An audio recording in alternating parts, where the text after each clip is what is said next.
Bonjour et bienvenue sur Testcars pour l'essai aujourd'hui de la nouvelle DS3. On va s'intéresser comme d'ordinaire tout de suite au design avec un logo et une calandre signée DS, des feux avant LED Pure Vision. Ici, vous remarquerez également des feux de jour à LED. À l'avant, il y a également des capteurs. On poursuit avec des jantes 17 pouces. Un petit peu plus haut, des rétroviseurs rabattables électriquement et chauffants. On poursuit avec un pavillon de toit Biton. C'est pas mal, ça tranche un petit peu, c'est personnalisable comme souvent. L'ensemble arrière est surteinté au niveau du vitrage. À l'arrière donc, le becquet sport avec le troisième feu stop à LED. Plus bas, les capteurs de recul qu'on voit ici. La vraie caméra, c'est pas forcément utile sur un véhicule de ce segment-là, aussi on va dire petit, mais voilà, c'est là quand même. Et je terminerai juste de l'autre côté, si le caméraman veut bien me suivre, juste là, par la double sortie d'échappement chromée. Et on s'attaque maintenant au moteur. Le moteur est ici un 1,2 litre PureTech qui développe pas moins de 130 chevaux, donc concrètement il est extrêmement vif, vigoureux. À partir de 2000-2500 tours minute, c'est vraiment là où le turbo, on va dire, s'enclenche, il y a plus de peps.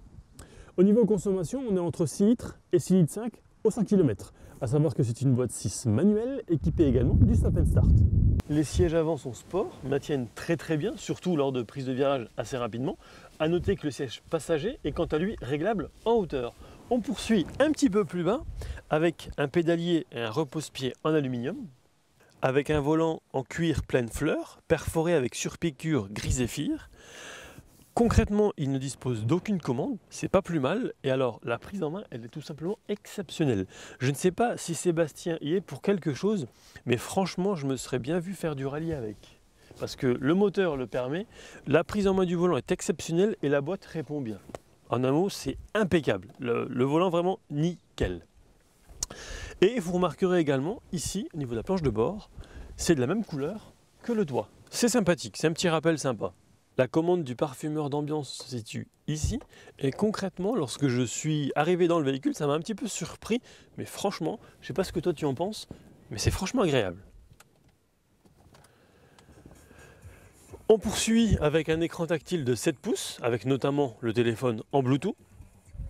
Le menu se situe tout en bas. Ici, donc, la navigation, le GPS, radio, médias, c'est assez clair. On continue avec les réglages, notamment audio ou du véhicule. L'écran, il y a même une calculatrice à l'intérieur ou un calendrier. Plus bas, donc les services connectés, l'Apple CarPlay, ça on l'a déjà vu sur d'autres véhicules.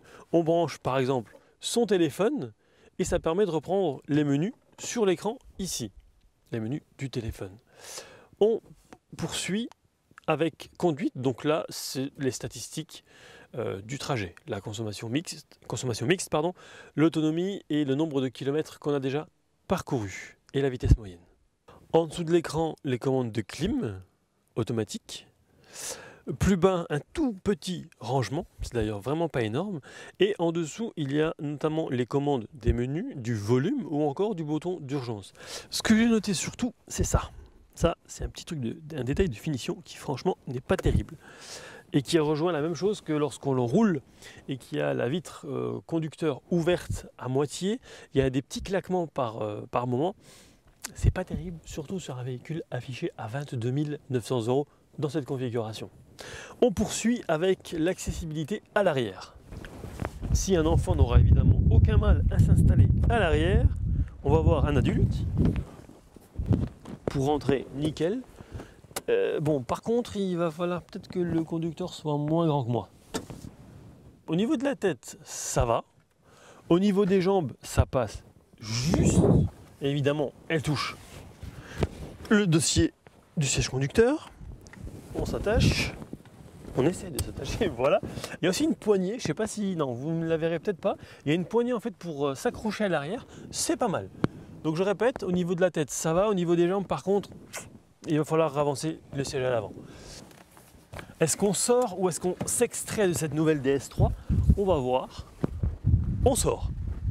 J'ai vu pire pour sortir d'un véhicule et là franchement impeccable. L'entrée comme la sortie. Le coffre dispose d'un volume de chargement minimal de 285 litres. Assez profond. Et ce qui est bien en plus, c'est qu'on peut rabattre les banquettes arrière pour optimiser encore plus ce volume. Alors qu'est-ce que je pense de cette petite citadine badgée DS? Jolie, très agréable à conduire, quelques petits détails de finition à revoir, mais dans l'ensemble, c'est cohérent. Pour cet essai, je tiens à remercier le DS Store Luxembourg, Rive 54 pour le tournage télé, ainsi que CF Photographie pour les photos. Vous retrouverez comme d'ordinaire cet essai sur le site internet testcars.com, ainsi que sur les différents réseaux sociaux. Quant à nous, on se retrouve très vite pour un prochain essai. À bientôt!